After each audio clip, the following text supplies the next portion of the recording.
quiero invitarles a que me acompañen al libro de Jeremías, capítulo 17, verso 9 y 10. Este versículo, este pasaje, lo hemos tomado como referencia en todo el estudio que hemos preparado acerca de Reordena tu mente. Dice la palabra del Señor lo siguiente: engañoso es el corazón más que todas las cosas y perverso. ¿Quién lo conocerá? Yo, Jehová, que escudriño la mente, que pruebo el corazón, para dar a cada uno según su camino, según el fruto de sus obras. Reordena tu mente. Esta es ya la última parte o el último mensaje en cuanto a este ciclo. Y mis hermanos, quiero confesarles que en especial el Señor me ha llevado a profundizar en algunos aspectos relevantes para la enseñanza del día de hoy, y quiero que todos estemos muy concentrados, porque una palabra puede cambiar tu vida. ¿Quién lo cree? Amén. Una palabra puede cambiar nuestra vida, la forma en que veamos las cosas. Tal vez las concebimos durante mucho tiempo de una manera, pero puede llegar una palabra que nos confronte y nos diga, bueno, ¿qué estoy haciendo con mi vida? Tanto tiempo en el cristianismo y esto no lo entendía. Bueno, estoy convencido que el Señor el día de hoy quiere hablarnos a todos. Amén. Gloria al Señor. Y este versículo que acabamos de leer, o este pasaje de Jeremías 17, 9 y 10, es curioso cómo el Señor, además de probar nuestro corazón, dice que escudriña la mente. ¿Qué es escudriñar? Cuando uno me pregunta qué es escudriñar, buscar, ¿cierto? Esculcar, como dice mi hermana. Eso es lo que hace el Señor en nuestra mente. Y hemos visto durante estas enseñanzas los estados mentales. Hemos visto también qué es una fortaleza mental. Y quiero aclarar algo, porque un hermano al final del servicio la semana pasada me dijo que era bueno que la palabra fortaleza nos quedara a todos claro que no es una virtud, ni es algo bueno para nosotros. En este caso la fortaleza significa un bloqueo. Amén. Un bloqueo, algo en lo cual se nos dificulta penetrar. Entonces la fortaleza lo relacionamos con el bloqueo, y me parece acertado el comentario del hermano, y por eso quería como cambiar ese término de fortaleza por bloqueo mental. Algo para tener en cuenta acerca de las fortalezas o los bloqueos mentales que abordamos ahora 8 días, y no nos quedó tiempo de analizarlo.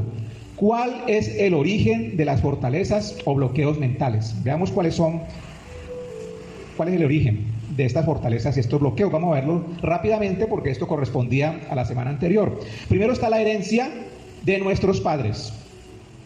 En el hogar donde nos hemos criado, donde nos hemos levantado, pues puede ocurrir que debido a la crianza, a las enseñanzas que recibimos de nuestros padres, se pueden levantar bloqueos o fortalezas mentales en nuestras vidas. ¿Amén?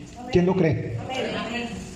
Todos los que estamos aquí presentes hemos sido influenciados por nuestros padres, de manera positiva o de manera negativa. Esas actitudes negativas que hoy tenemos y que manifestamos son el resultado de lo que hemos heredado o aprendido de nuestros antepasados. Amén. Otro origen de las fortalezas o bloqueos mentales está la sociedad y la cultura. Nosotros somos el reflejo de nuestra sociedad, donde vivimos. Y lo podemos ver en Filipenses 2:15, donde la palabra del Señor nos dice: para que seáis irreprensibles y sencillos, hijos de Dios sin mancha, en medio de una generación maligna y perversa. ¿Cuál es el mandato del Señor? Que nosotros marquemos esa diferencia ante una sociedad o una generación maligna y perversa. Las experiencias. Hay muchas fortalezas o bloqueos mentales que son el resultado directo de algo que aconteció en un momento de nuestras vidas. Una traición, que podemos también decir, una pérdida, un fracaso. Eso puede desarrollar en nosotros un bloqueo o una fortaleza mental. Y mis hermanos, la religiosidad. La religiosidad es la fortaleza más dañina y difícil de arrancar de nuestra mente. es la más dañina. Y debido a estos elementos, a la herencia, a la sociedad, a las experiencias y la religiosidad, pues se presentan bloqueos o fortalezas mentales. Amén. Y recordemos rápidamente cuáles son esos estados y bloqueos mentales. Un estado es una condición. ¿A qué me refiero? De que mi comportamiento, mi manera de pensar es repetitivo y puede tener ciertas condiciones, como una mente reprobada, que vimos y cada una de estas las analizamos, la mente enemiga. Si recuerdan que tomamos como ejemplo al faraón de Egipto, él tenía una mente reprobada y una mente enemiga, porque rechazaba todo lo que tenía que ver con Dios. Y lo vemos cuando Moisés viene hacia él y cada vez que le habla a Faraón y le dice que deje liberar a su pueblo, ¿cómo responde Faraón?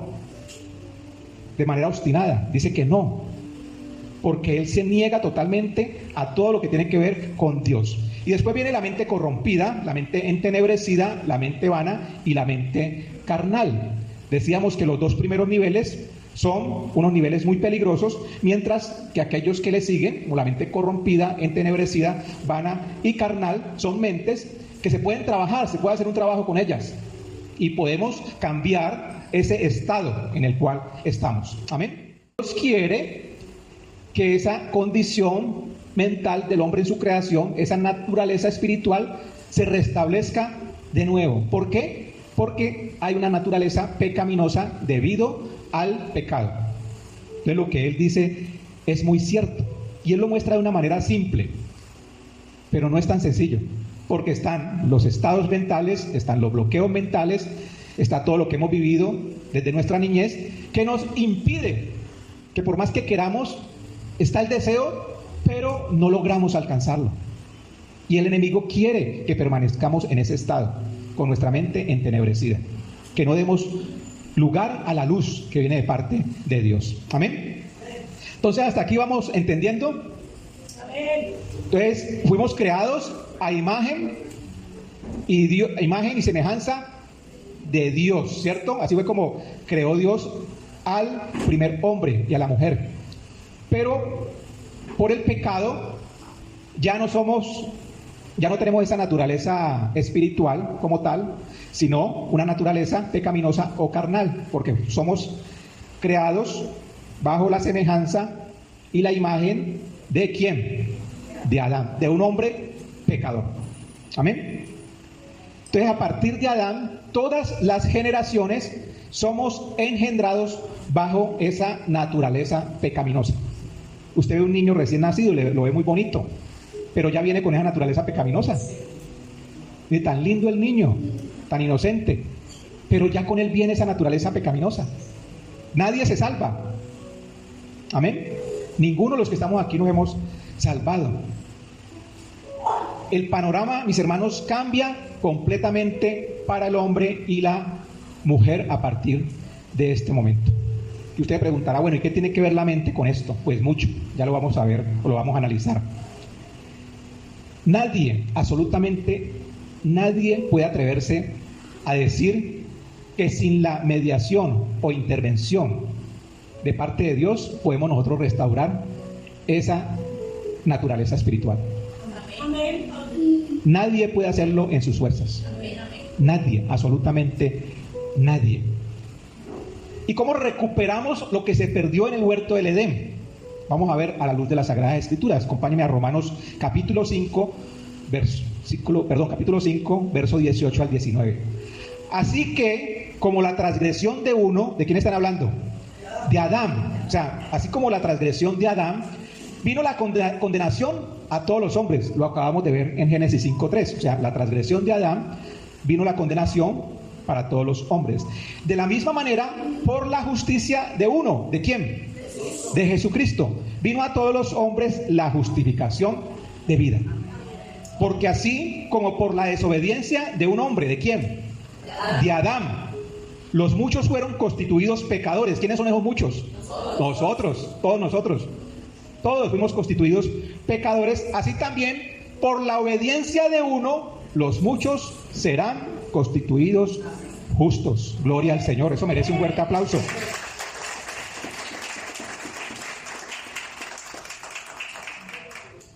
naturaleza espiritual, querida iglesia, perdida por el pecado en el huerto del Edén, puede ser recuperada.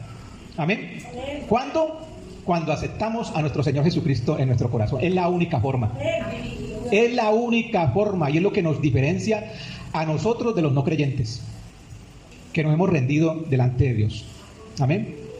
Que le hemos dicho: Señor, yo no puedo acercarme al Padre sin tu presencia en mi vida, sin aceptar ese sacrificio que tú hiciste. Es la única manera, es la única forma, cuando aceptamos a nuestro Señor Jesucristo. En otras palabras, Jesucristo, mis hermanos, es el puente. Amén. Cuando Él derrama esa preciosa sangre o su preciosa sangre en la cruz, recibimos todo el paquete completo. Y aquí está la doctrina de la cruz, que sería bueno volverla a estudiar. Nosotros ya lo hemos estudiado, pero vamos a volver a estudiar. Nosotros recibimos todo un paquete completo. ¿Cuál es ese paquete completo? Somos santificados, somos justificados, regenerados. Llega la sustitución, la reconciliación, la propiciación y la redención. Esa es la doctrina de la cruz. Y cuando recibimos todo ese paquete, ¿qué pasa? Se restablece la naturaleza espiritual. Y es en ese mismo momento donde nosotros podemos tener comunión y comunicación con Dios. De lo contrario, no. Un no creyente, alguien que no haya aceptado a nuestro Señor Jesucristo, y dice: es que yo oro. ¿Usted cree que esas oraciones son escuchadas? No son escuchadas. La única oración escuchada por Dios de un pecador es la oración de arrepentimiento. Es la única. Amén. Entonces Jesucristo es el puente y por medio de Él podemos recuperar esa naturaleza espiritual. Y gloria a Dios por eso. Porque todos los que estamos aquí tenemos esa naturaleza espiritual. ¿Quién lo cree? Amén. Todos tenemos esa naturaleza espiritual.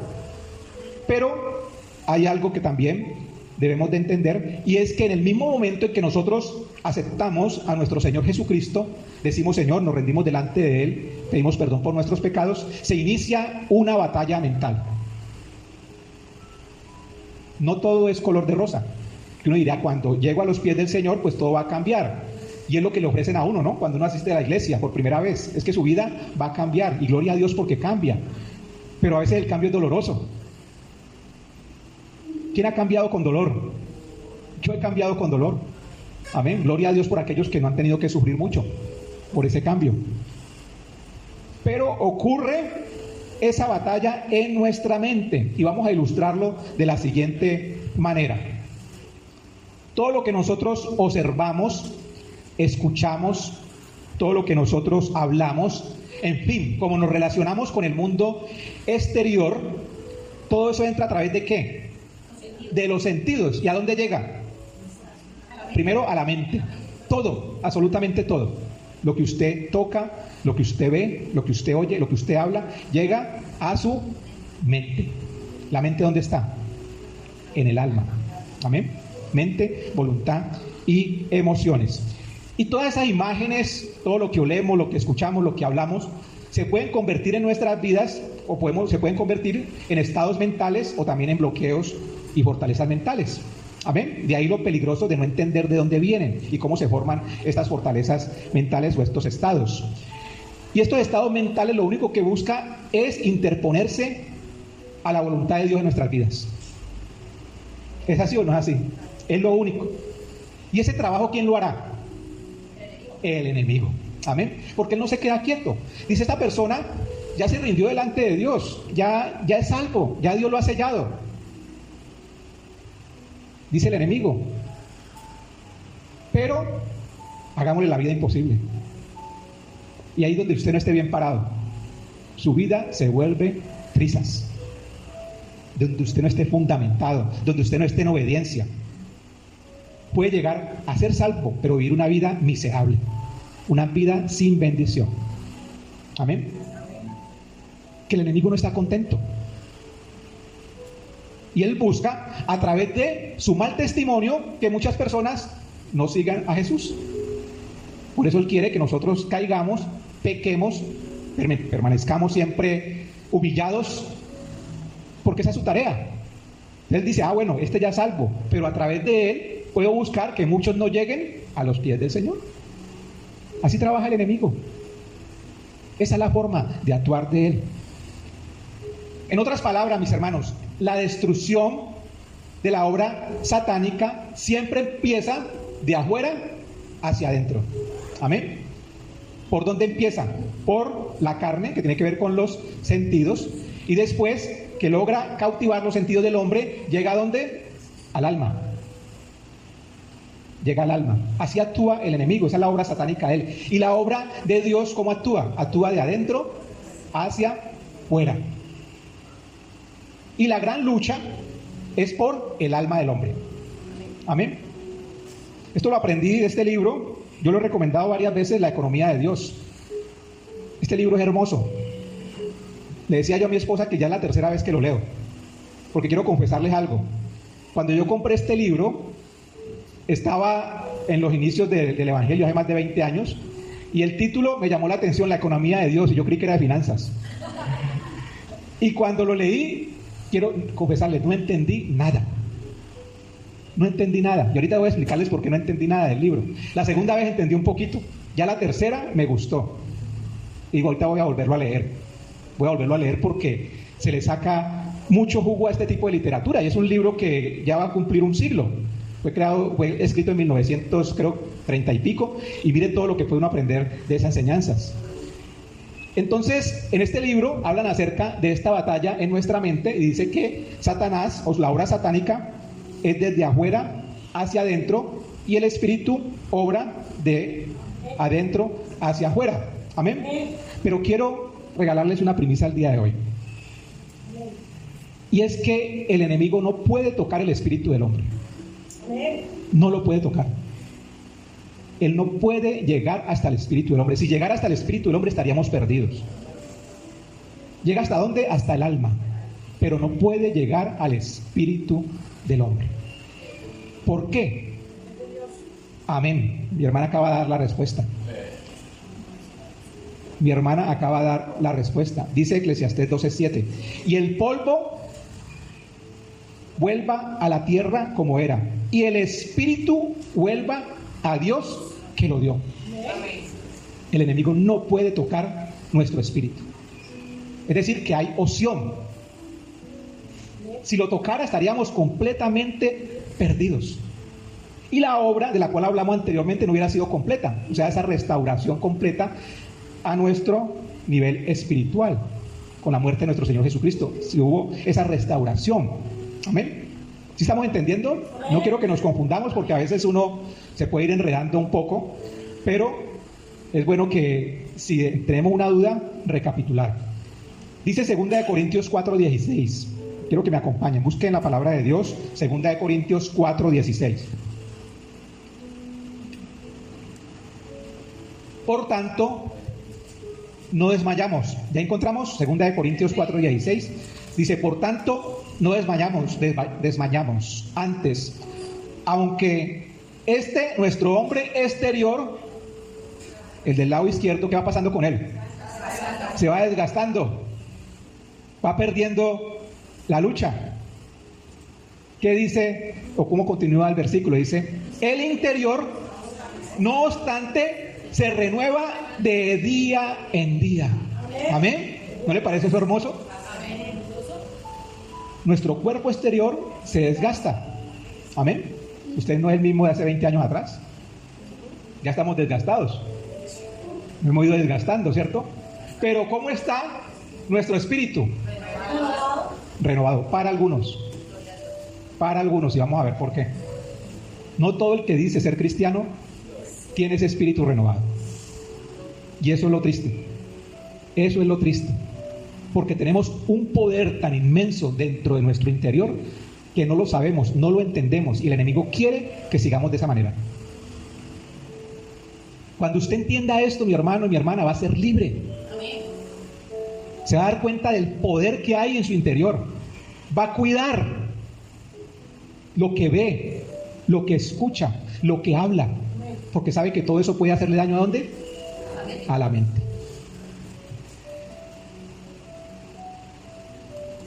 Satanás puede influir en el alma del hombre. y ya lo hemos explicado, a través de los pensamientos, las emociones y la voluntad. Incluso puede dominar la carne. Pero recuerden, no va a tener nunca acceso al Espíritu. Nunca lo va a tener. Y ahí es donde nosotros tenemos esa gran oportunidad. Porque el Espíritu está ubicado en la parte más interna del hombre. Y está protegido por Dios. Está protegido por Él. El enemigo nunca va a poder llegar hasta allá. Va a llegar hasta el alma, pero nunca va a tocar al espíritu del hombre. Si se rompe la comunicación con Dios, se rompe la bendición. ¿Quién lo cree? Si se rompe la comunicación con Dios, se rompe la bendición. Usted puede estar bendecido el día de hoy, pero le pregunto, ¿es gracias a Dios o a su esfuerzo? Amén. Hay personas que son bendecidas, pero gracias a su esfuerzo. Cuando se ha roto esa comunicación, esa comunión con Dios, a veces decimos, es que Dios me bendice mucho.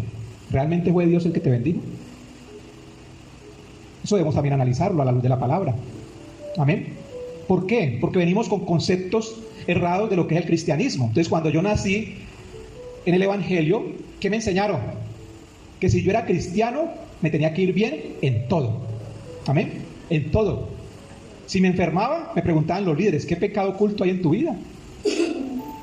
Si estaba mal económicamente, entonces, ¿qué es lo que estoy haciendo mal delante de Dios?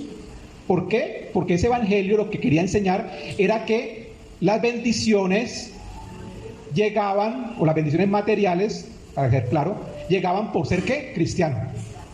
Entonces, ¿por qué hay tanto cristiano que sufre? Y personas fieles. Amén. Que pasan necesidad. Entonces no tiene que ver uno con lo otro. Amén. ¿Cómo nos comunicamos con nuestro Creador? Y aquí muy atento, sacuda a la persona que está a su lado porque esto es muy profundo. Nos comunicamos a través de la razón, conciencia y adoración. Amén. Razón, conciencia y adoración. Dice la palabra en Romanos 12:1. Así que, hermanos, os ruego por las misericordias de Dios que presentéis vuestros cuerpos en sacrificio vivo, santo, agradable a Dios, que es vuestro culto racional. Amén. Culto racional. Entonces todo inicia ¿en dónde? En la razón, en la mente. Después se desplaza ¿a qué? A la conciencia. Es decir, inicia en el alma y se traslada ¿a dónde? Al espíritu. Y se logra esa comunicación con la adoración. Pero entonces, esto también tenemos que aclararlo. La adoración no es venir a cantar un cántico. Eso no es la adoración. Se le ha dado ese término dentro del ámbito cristiano y cometemos el error de decir, es que esa canción, ahí me toca las fibras. Lógico, porque somos emocionales. Amén. A mí me gustan, no soy muy musical, pero me gustan algunas canciones cristianas y me tocan el corazón. Pero con eso estoy adorando a Dios.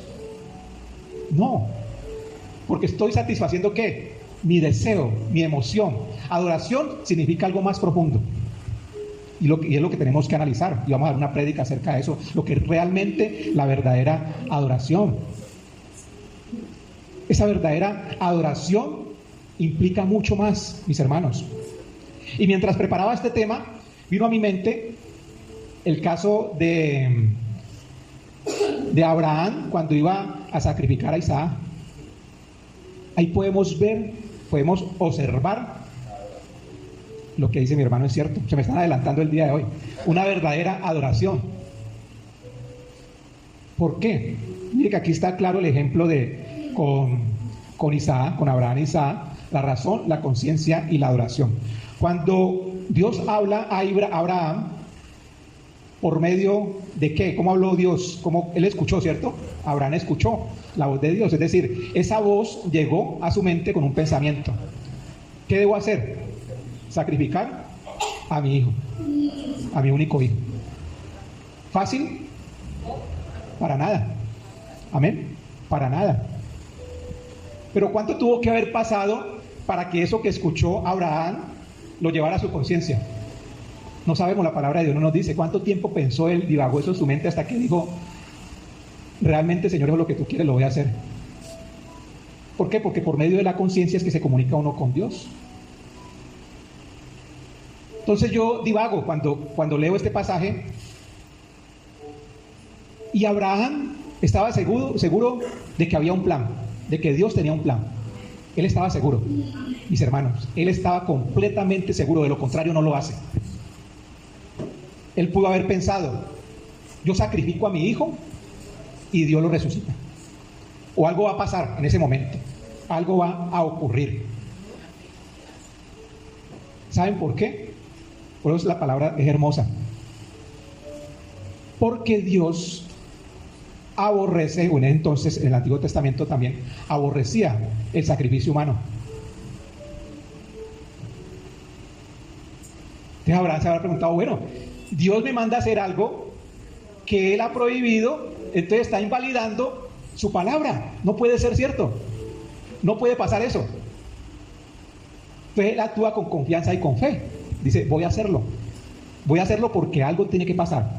Además hay más promesas. Él me prometió que ese hijo iba a ser, o iba a través de él iban a llegar multitudes.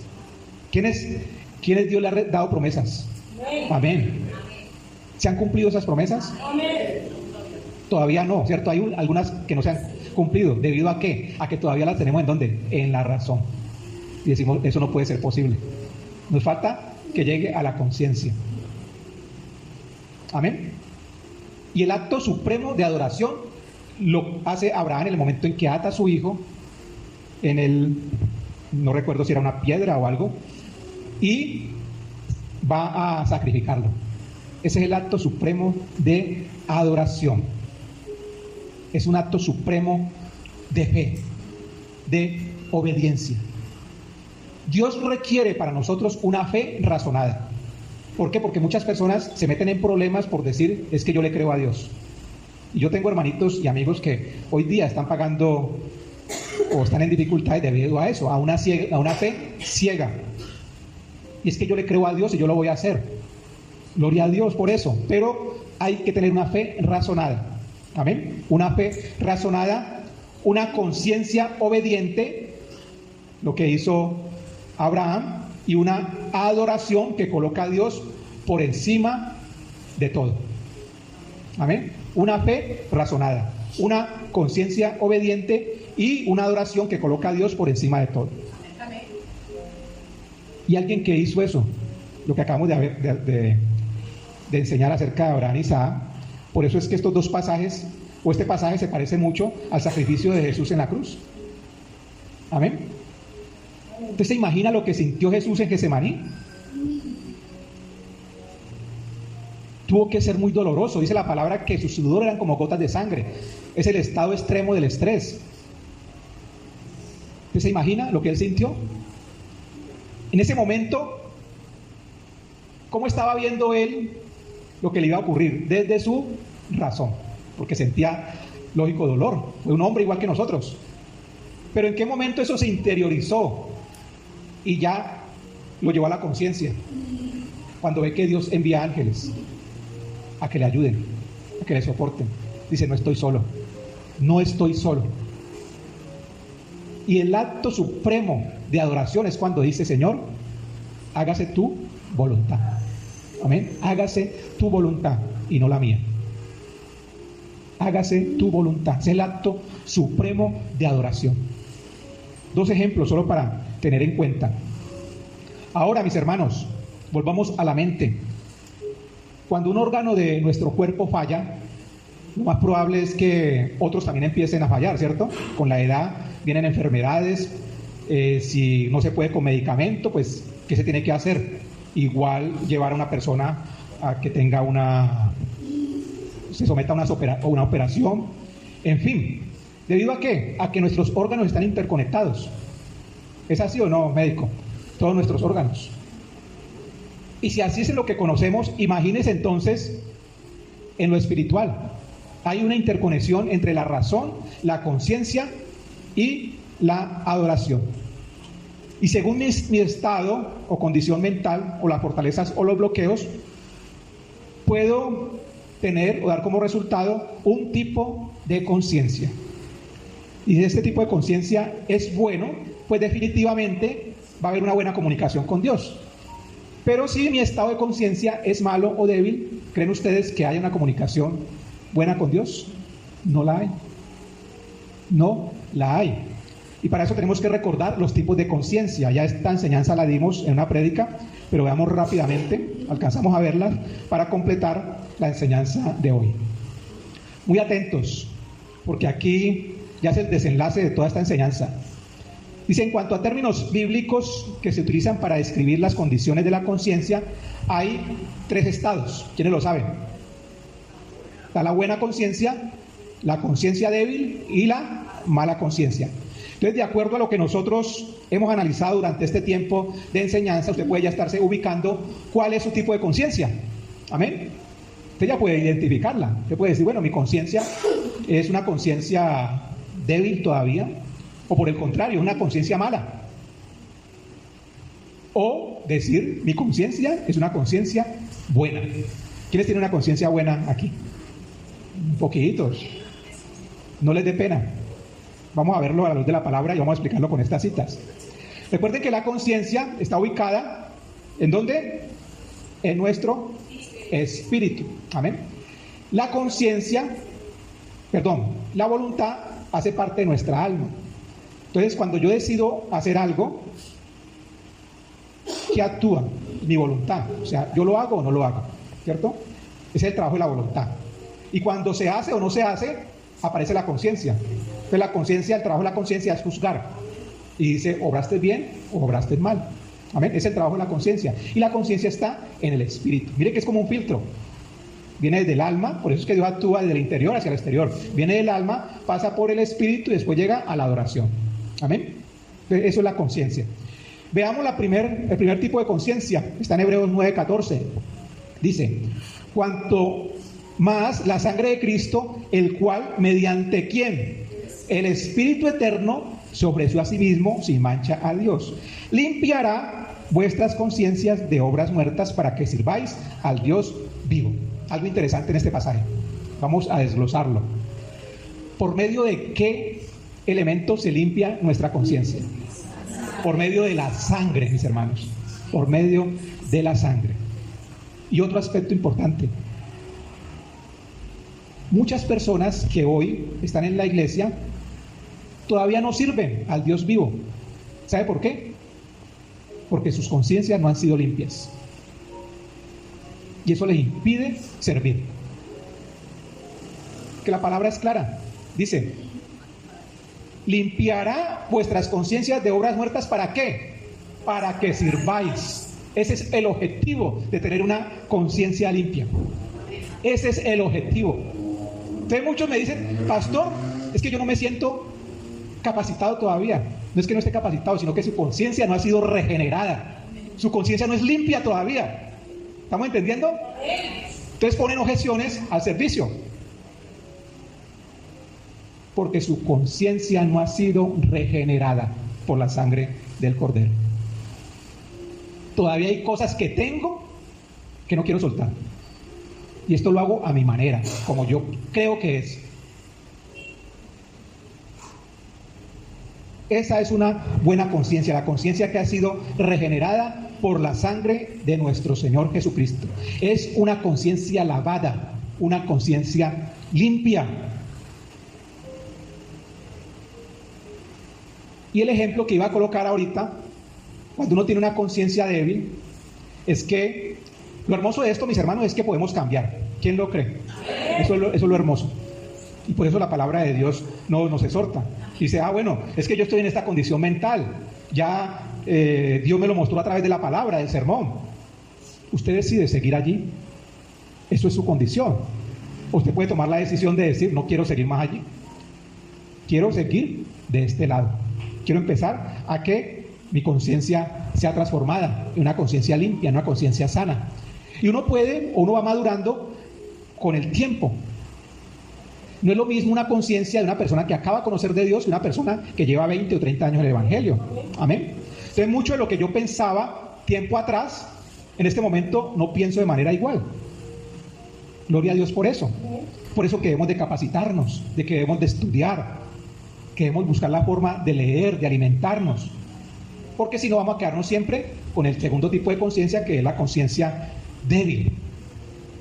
Y vamos que esa conciencia débil, 1 Corintios 8:7.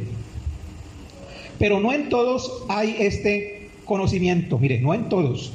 Está hablando de personas creyentes. Porque algunos, habituados hasta aquí a los ídolos, recuerden cuál es una fortaleza mental que hablamos ahorita, o cómo se construye una fortaleza mental, debido a la religiosidad, que uno es de los más difíciles de quitar, esos bloqueos. Dicen, pero algunos, habituados hasta aquí a los ídolos, comen como sacrificado a ídolos, y su conciencia, siendo débil, se contamina. Esto ya también lo hemos enseñado, y vimos el caso donde Pablo es confrontado por un grupo de personas creyentes, donde vienen y le dicen que por qué estos otros cristianos están comiendo lo sacrificado en el templo a los ídolos. Entonces Pablo dice que la carne no es nada, él dice lo pueden hacer, pero para que estas personas no se ofendan, es mejor que no lo hagamos. Amén. ¿Por qué? Porque hay personas con conciencia débil. Entonces la persona con conciencia débil está siempre juzgando, está siempre mirando al hermano. Es que ¿por qué hizo esto? ¿Por qué oró de esta manera? ¿Por qué lo vi salir de este lugar? ¿Qué estaría haciendo allí? Vivimos siempre, una persona con conciencia débil juzga. Amén. Y eso lo podemos ver claramente en este pasaje de 1 Corintios 8:7, donde en los primeros, del 1 al 6, Pablo explica por qué comer carne del templo pagano no es pecado. Y en el verso 7 nos muestran que todos no tienen ese conocimiento. Todos los que estamos aquí no tenemos el mismo conocimiento de la palabra de Dios. Amén. No todos tenemos el mismo conocimiento de la palabra de Dios. Algunos tienen mucho más conocimiento, otros tienen menos conocimiento. Pero Dios quiere que crezcamos, ¿qué? Juntos. Amén. Juntos. Tito 1:15. La mala conciencia. Este pasaje me gustó muchísimo, mis hermanos. Dice lo siguiente, Tito 1:15. Todas las cosas son buenas para los puros. ¿Quién lo cree? Más para los corrompidos e incrédulos, nada les es puro. Y viene la joya. Pues hasta su mente y su conciencia están corrompidas. Mire que habla de dos partes. Dice, la mente que está en el alma y la conciencia que está en el espíritu está corrompida. Amén. Mente y conciencia corrompidas. Entonces aquí comprobamos, mis hermanos, con este versículo que una mente con un estado deplorable o una condición deplorable, mentalmente hablando, o con un bloqueo mental o una fortaleza, pues no puede comunicarse con Dios. Amén. Mire todo lo que hemos navegado para llegar a esta conclusión. Una mente corrompida no puede comunicarse con Dios. Dice la palabra que la mente y la conciencia, habla del alma y del espíritu. No hay forma, a no ser que usted se arrepienta. Porque Dios siempre deja la opción. Es la única opción. Pastor, es que he vivido durante años con esta mente corrompida. Te quiero decir, hay opción. Hay oportunidad. Porque nosotros, mis hermanos, no alcanzamos a entender la gracia de Dios. Se nos complica entender la gracia de Dios. Y siempre juzgamos desde nuestra perspectiva, de lo que podemos nosotros ver, analizar. Pero Dios va mucho más allá. Si tu condición mental el día de hoy es deplorable, te quiero decir, hay oportunidad. Y no pierdas esa oportunidad. Porque lo que te estás perdiendo es grande, es poderoso. Amén. Este pasaje de Tito 1:15 habla de la mala conciencia, de esa conciencia que está impura, manchada, ¿debido a qué? Al pecado, y por lo tanto se vuelve insensible. Una conciencia en ese estado se vuelve insensible. ¿Qué es insensible? O sea, no siente dolor. ¿Amén? Y entonces peca de manera deliberada. Dice, yo no siento dolor, porque se rompió la comunicación con Dios. Es decir, no hay comunicación con Dios. El problema llega cuando le doy larga a eso y puedo tener una mente que llegue al estado de tener una mente enemiga, porque ya es otro paseo. Puede llegar usted a apostatar de la fe, y ahí sí, mis hermanos, lo perdimos. Ahí sí no hay nada que hacer. Entonces miren estos tipos de conciencia: la buena conciencia, la conciencia débil y la mala conciencia. Y en esta mala conciencia pues está la explicación bíblica de lo que los psicólogos llaman cómo se comporta un psicópata o un sociópata. Estas personas no tienen conciencia porque ellos no sienten culpa cuando hacen algo malo. Amén. Ellos no sienten conciencia. O sea, ¿cómo está su espíritu? Está nulo. No sienten absolutamente nada. En resumidas cuentas, mis hermanos, debemos de trabajar en nuestra mente. ¿Quién lo cree? Debemos de trabajar en nuestra mente. ¿Cómo lo hacemos? Esté muy atento a partir del día de hoy, si no lo ha hecho. ¿Qué es lo que escucha? ¿Qué es lo que ve? ¿Qué es lo que usted habla? ¿Qué es lo que examine lo que hay en su corazón? Pídale a Dios que le muestre. Señor, muéstrame lo que hay en mi corazón que a ti te disgusta. Yo quiero sacar eso de ahí en mi interior. Filtre todo lo que usted recibe desde afuera. Recuerde que el enemigo cómo actúa, desde afuera hacia adentro, y él empieza por nuestros sentidos, y él sabe lo que a ti te gusta, lo que a mí me gusta, porque él nos conoce, mis hermanos. Gloria al Señor, porque hoy acabamos de enterarnos de cómo el enemigo actúa. Amén. Gloria al Señor por eso. ¿Quién lo cree? Gloria a Dios por eso, mis hermanos. Pero quiero decirles algo: ya no tenemos excusa. Ya no hay excusa. Ya usted no puede presentar delante del Señor diciéndole: yo no lo sabía, porque se lo va a recordar. El día 15 de septiembre de 2024 lo predicaron en tu iglesia. ¿Dónde estabas ese día? Por eso es que no podemos faltarnos a ningún servicio. Una palabra puede cambiar nuestra vida. Amén. Puede transformarla. Bueno, y vamos finalizando, mis hermanos. 1 Corintios 2:16. Porque ¿quién conoció la mente del Señor? ¿Quién le instruirá? Mas nosotros tenemos la mente de Cristo. Dígale a la persona que está a su lado: tú tienes la mente de Cristo.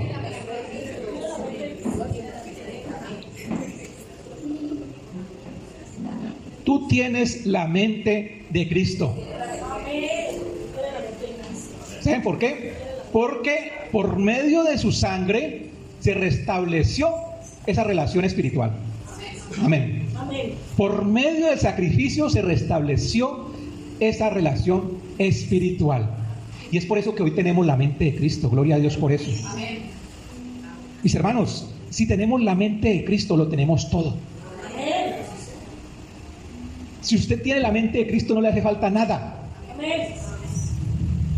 Y puede llegar a alcanzar grandes cosas teniendo la mente de Cristo.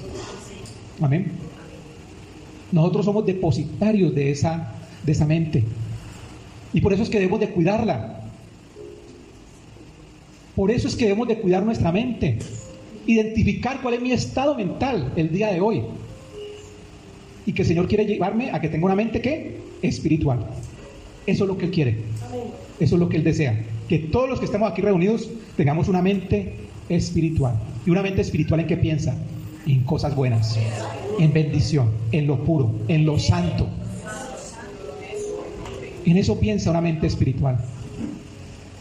Ahora, creo que mucha información, mis hermanos, pero bueno, valía la pena. Se requiere de la conjugación de 3 elementos para una mente renovada, o para una mente de Cristo. Vamos a ver cuáles son. Debemos primero ser renovados por su sangre. O sea, cuando ser renovado por la sangre hay reconciliación. Amén. O sea, me renuevo por medio de la sangre de Cristo, entonces hay reconciliación. ¿Quiénes de los que están aquí presentes han sido renovados por su sangre? Amén. Amén. Entonces hemos sido reconciliados. Es decir, hay una reconciliación. Pero después viene algo. Y viene la segunda parte, ser renovados por el Espíritu. Aquí es donde empezamos a quedarnos. ¿Por qué? Porque una persona renovada por el Espíritu da fruto. Entonces mire, qué chévere, qué lindo, qué hermoso. Fuimos renovados por su sangre, gloria a Dios. ¿Y dónde está el otro nivel? ¿Dónde está tu fruto? Ahora te pregunto, ¿dónde está tu fruto? Pastor, no estoy dando fruto. Es porque usted no ha sido renovado en el Espíritu. Necesita trabajar en eso. La única manera de dar fruto es cuando hemos sido renovados en el Espíritu. Es la única forma, no hay otra. Pastor, deme la clave mágica, no hay. Ahora pregúntese, ¿estoy yo sirviendo en mi comunidad? ¿Estoy sirviendo en la iglesia como debería de hacerlo? Si no lo está haciendo es porque todavía le falta ser renovado en el Espíritu. Y por último, ser renovado por su palabra. Cuando somos renovados en la palabra, somos cristianos maduros. Amén. Un cristiano maduro, mis hermanos, es inamovible en lo que ya cree. Está firme en sus creencias. Amén. Tú no escuchas de personas que no volvieron a la iglesia porque se encontraron que con un hermanito en la calle no lo saludó. ¿Eso es madurez? No. ¿Por qué? Porque no conocen de la palabra. Hay muchos que creen que ir a la iglesia es decir amén, amén. Y no les importa nada de la palabra de Dios. Uno los llama a estudiar y no quieren. Se enojan. Entonces se necesita de estos tres elementos que se conjuguen. Renovación por la sangre, renovación por el Espíritu y renovación por la palabra. Y cuando usted descubra en cuál de estos niveles está, se va a dar cuenta cuál es su nivel de conciencia también, o cuál es su tipo. ¿Tengo una conciencia mala, reprobada, o tengo una conciencia débil, o por el contrario, mi conciencia es buena? ¿Quién lo cree que su conciencia es buena? Allá debemos llegar. Ese debe ser nuestro objetivo, que tengamos todos una conciencia buena. Porque en una iglesia donde haya una conciencia buena, en colectivo, es una iglesia que avanza. Amén. Porque todos debemos de ir en el mismo sentido. Y eso es lo que buscamos, una conciencia buena.